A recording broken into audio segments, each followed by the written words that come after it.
What is happiness and how do we obtain it?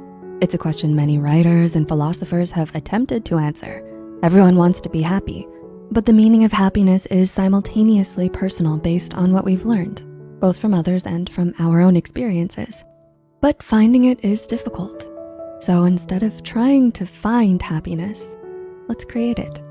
Here are 6 ways to live a happier life. Number 1, acknowledge, understand, accept, and let go of negative emotions. When we say let go of negative emotions, we don't mean pushing them away or repressing them. The first step to living a joyous life is to acknowledge, understand, accept, and let go of negative emotions.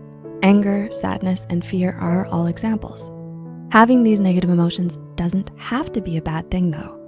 For example, anger alerts you of a boundary being crossed, while fear tells you that there is some kind of danger present. But when you ignore, suppress, or dwell on these negative emotions for too long, they can cause you to feel worse about yourself. These negative emotions can fester inside and create deeply rooted resentments, which can alter your perspective on life, making you a prisoner to your emotions.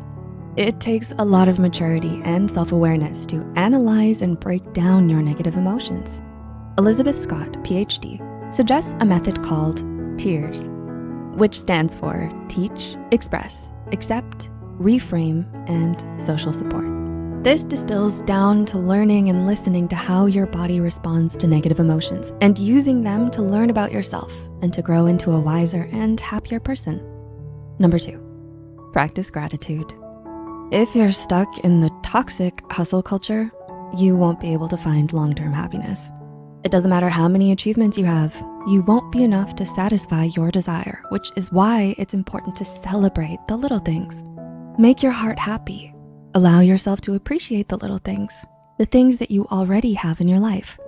There's plenty of research linking gratitude to happiness.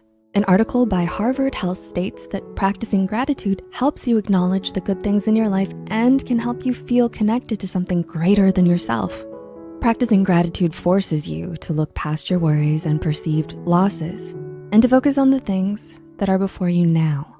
If you look closely, you will find so many things to be grateful for.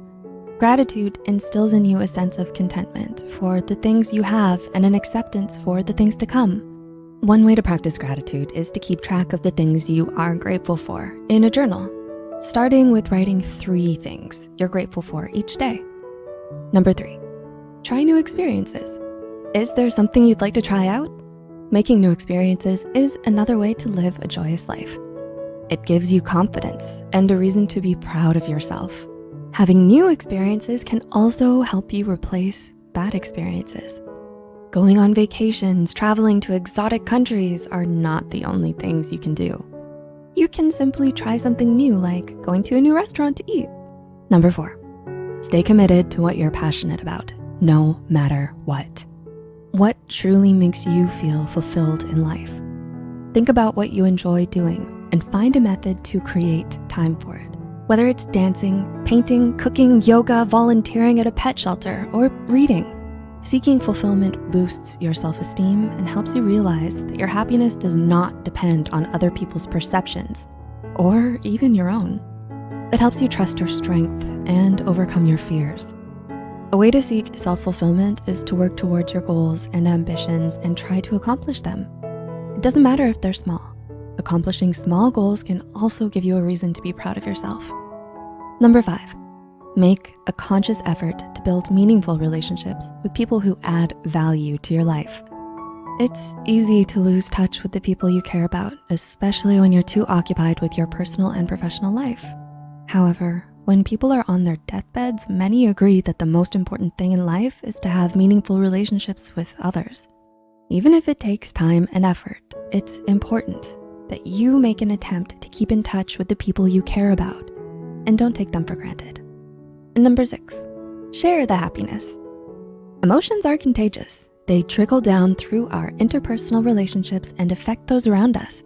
Nicholas Christakis, professor of medical sociology and medicine at Harvard Medical School, found that happiness is a collective phenomenon.